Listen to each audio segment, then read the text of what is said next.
Ebu imagine umetoka graduation after 4 years of stress, assignments, cuts, missing marks na sleepless nights.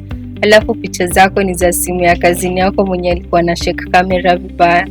Watu wengi huinvest kwa outfits, viatu, makeup, hata transport, but wanasahau kitu moja muhimu sana, memories. Graduation si event ya kawaida, ni proof ya hard work yako, ni moment yenye utaonyesha watoto wako, utaweka LinkedIn, kwa CV, kwa socials, na hata kwa frame ya nyumba years later. Na ukweli ni, siku ya graduation inapitanga haraka sana. Leo everyone is celebrating, flowers kila mahali, cameras zina click, but after hiyo day kitu inabakingi ni memories na quality ya portraits zako.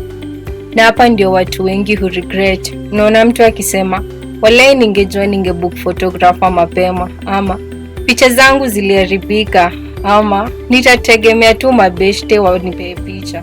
Lakini graduation portraits professionally done ziko na a big difference. Portraits fiti haikuangi picha tu, ni identity, ni branding yako, ni confidence, ni legacy. Especially sasa hivi venye opportunities mingi ziko online pale LinkedIn, in portfolios, applications and personal branding. First impression matters.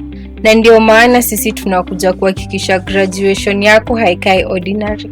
Tuna create portraits clean, cinematic, premium and classy, zenye zinaonyesha journey yako na achievement yako in the best way possible.